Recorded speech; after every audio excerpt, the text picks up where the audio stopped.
and welcome to the Security Collective podcast. I'm your host, Claire Pales, and today my guest is Nic Martin. Nic has over 25 years of experience that spans defence, major events, senior corporate positions, and strategic and risk management consulting. Nic has experienced firsthand the challenges of successfully delivering security and crisis management programs in both corporate and complex operating environments. Nic, it's great to have you on the podcast today. Thanks for having me, Claire. Great to be here. So most of my guests talk about cyber or information security. Tell me a little bit about physical security and the scope of that, what it entails, and maybe a bit about why you got into it. Interestingly, when I started down the security path, cyber was in its very, very early days, and I'm talking going back into the early 2000s, and a lot of it was very much focused on the basics of protecting firewalls around, very, very young networks at that stage. When I say networks, I'm talking about from a complexity point of view. So really, the physical security side was what was known as security in most businesses, the traditional guards and gates aspect, through to dealing with activism, through to executive protection, travel security, all those traditional parts of security, which are still around today and still a big part of how businesses operate. I got into it, interestingly, because I'd just come out of major events, but also looked after a lot of the resilience activity, the crisis management, the emergency management, business continuity. So that's where I went. And that's where I've been on and off pretty much since the early 2000s. And then when we caught up recently, you were telling me that you were starting to explore some of the ideas around cybersecurity skills and capabilities. So given what you've just told me about your physical security experience and your desire to work in the resilience side of things, what's made you consider broadening your skills into cyber? And I guess what's been your experience so far in acquisition of these cyber skills? So the motivation to look at cyber more closely and get an understanding of it was driven by two things. One is, I think the cyber and physical security teams need to work well together, and to do that, you've got to understand each other's languages. So that's at a basic level. But at a larger level, organisational level, there's a lot of talk about convergence. And so if you think about convergence, someone's going to have to run those combined programs if that's what the business decides they want to have happen. So you either have the physical person running it as a CSO, or you have the CISO running it as a CSO. So I thought, rather than wait for that to happen, why not get ahead of it? Why not upskill the cyber aspect of my knowledge base? And I'll head down that path, and I'll just get a better understanding of the cyber concept and the terminology associated with it, so I can talk to it. So what I decided to do was, I thought, and this is the real challenge. So I think if you're a person in the physical security space, the transition across into cyber is much easier. So the natural step for me was to do a CISSP type accreditation. So I thought, I'll go and take that on and do that. The big caveat in that is you're theoretically meant to have had experience before you take on a CISSP. And I thought, well, I'm not going to be able to get that. I can't do that with my role. I could talk to the CISO, maybe do some work with his team, but never really going to get the level of experience that I need. But I'll try it. And I started it, and it was just way, way, way too technical. The concept of security, exactly the same. Threat, risks, mitigations, that whole process, very, very familiar to me. But the technical components of cyber, what it said to me was I really did need to come from an IT background before I walked into the cyberspace. So I thought, okay, I can't do that. So I'll drop back a few gears and go into the Security Plus level. And I've done that. But once it doesn't really give me any sort of skill set that would allow me to lead a cyber team. So that's what I've found to date, is that depending on where you are in the physical security structure, if you were to move across, it's really, really challenging if you're too senior. If you're junior, I think you've got much more chance of making that transition across. I actually think it's a really interesting experience that you've had. I'm not from a technical background. When we met many moons ago, I worked in corporate security, and I don't have a computer science degree.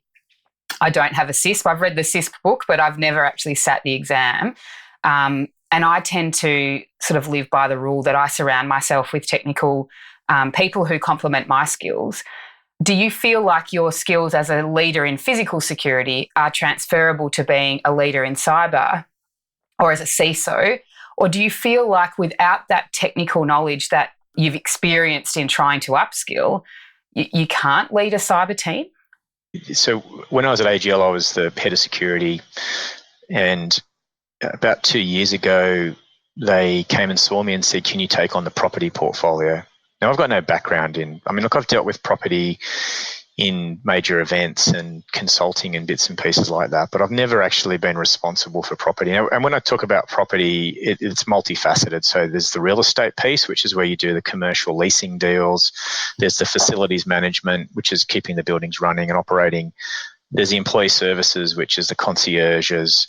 And then there's the people who manage the workspace. So, you've got activity-based working and how you restack buildings and get the optimization. So I had no experience in that, but I lead that now and have led that for the last 2 years successfully.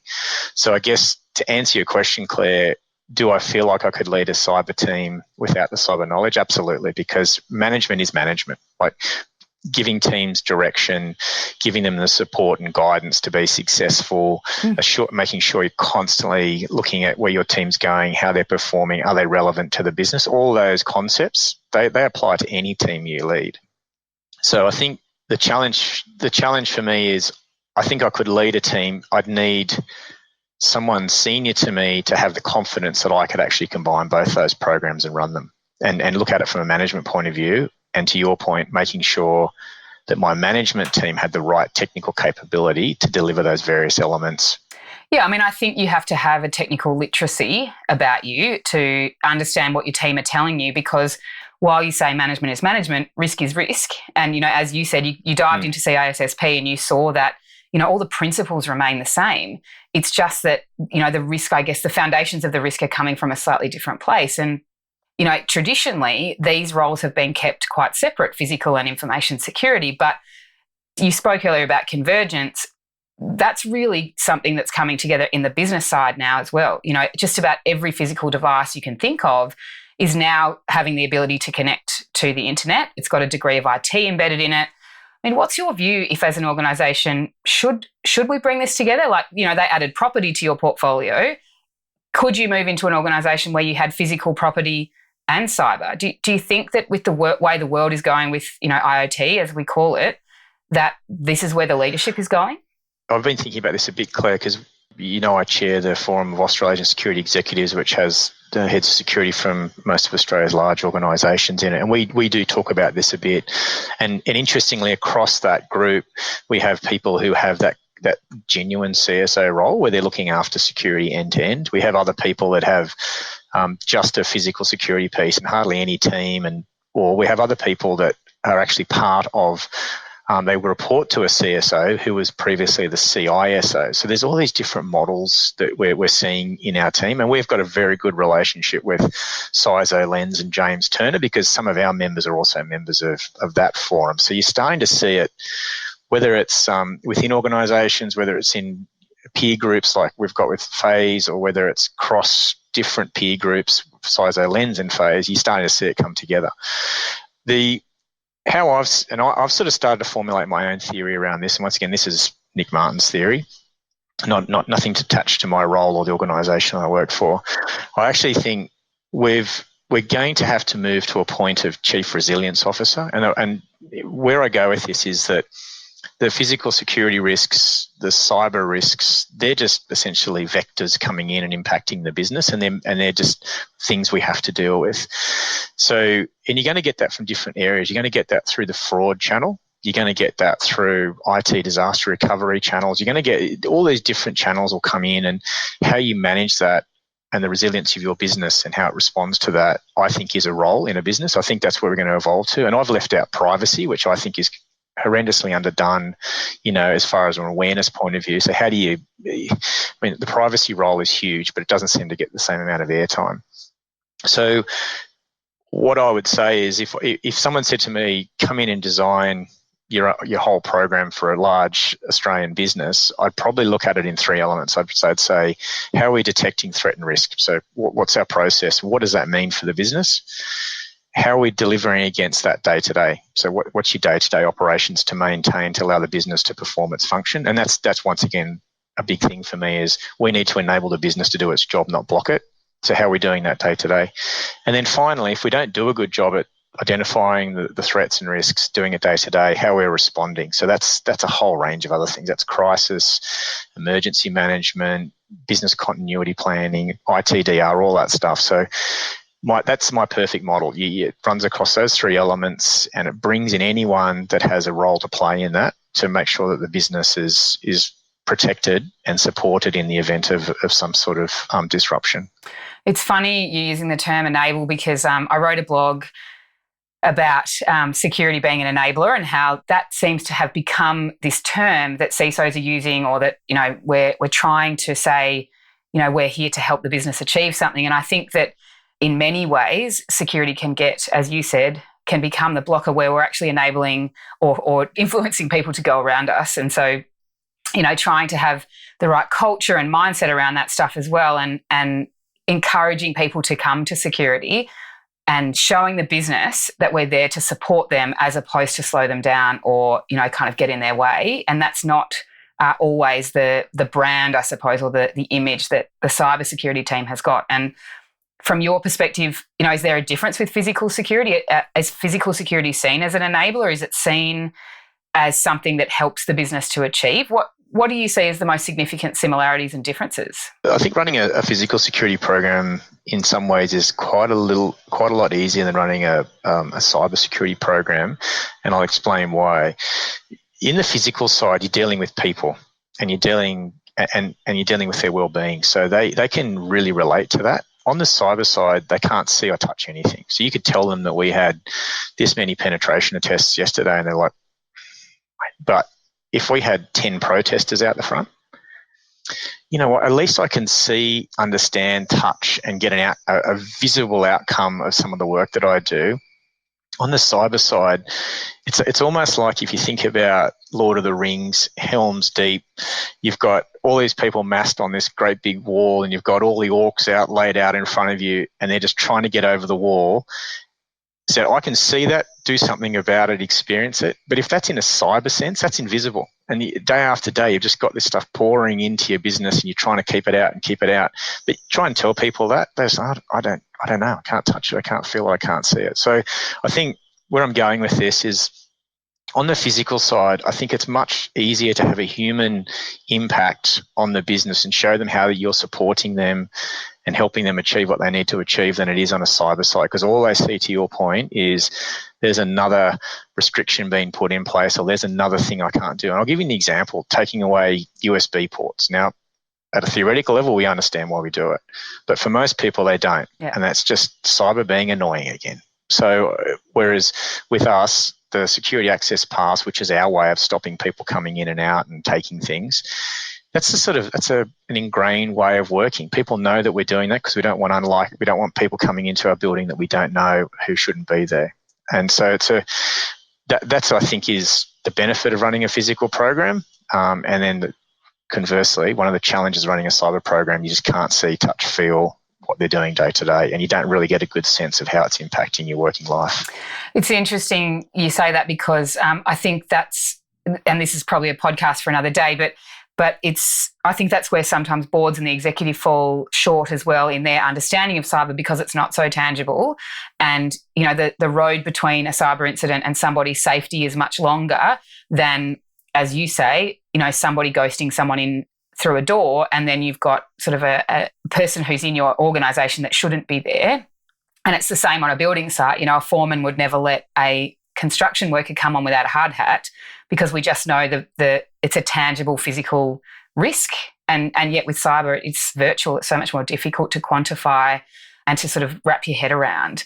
Look, I want to finish up by asking your advice, because obviously you're on this journey, and anyone who's in physical security that's considering a path towards more formal cybersecurity skills, what would you say are the pitfalls to avoid? What have you found is good resources to help you? Where can people go? So we're fortunate that we, in the organisation I work for, have access to LinkedIn Learning. And I think that's a great place to start. There is so much good content in there. There's the courses that maybe run for about 60 minutes on cyber basics. So you start there, you get your head around it. Then you can start moving through those Comp TIA courses, like I was talking about, Security Plus, and start working your way up. And you can do it all online. Then you can order the books from Comp TIA, sit the exams, I think. And then the other thing I've noticed as well is if you really want to, whether you're doing it through software vendors in the cyberspace or whether you're doing it through groups of people in cyber that are coming together in forums, whether it's physical or virtual, just jump into those. And they're really inviting and welcoming. One of the managers that works for me spends a lot of time with the cyber team matching up some of our open source intelligence. So we're seeing this from a group.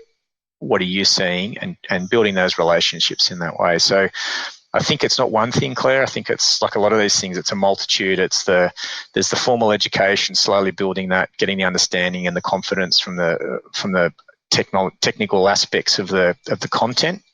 So then you can go and converse with people in cyber. So you're building that common link and language, and then starting to expand outside your organisation through peer groups and through forums and networks.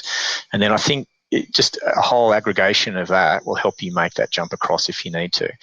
I'm not talking about someone like me who's been in physical for a long, long time, and the jump for me to get those two together has to be driven by someone more senior than me to make that happen. I'm not going to be able to force that to happen. So that's my advice. The key things that I took from that were, you have to take on some of the responsibility for your own learning, but you also then have to try to leverage that learning to have these conversations with others and build on that through peer groups and through, as you say, others in your organisation. But then, having that person who would take the leap of faith and put trust in you that you can bring those two together.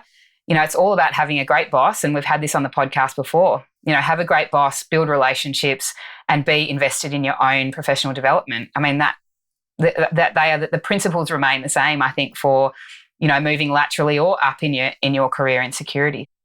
Thanks so much, Nic. I'm really glad that we got to catch up today. I think the listeners will get a lot out of it. And I look forward to hearing about you becoming a CISO at some point in the future. Thanks, Claire. Thanks for having me.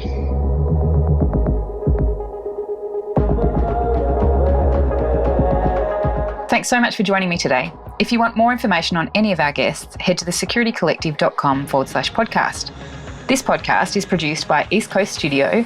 I'm Claire Pales, and I look forward to seeing you next week.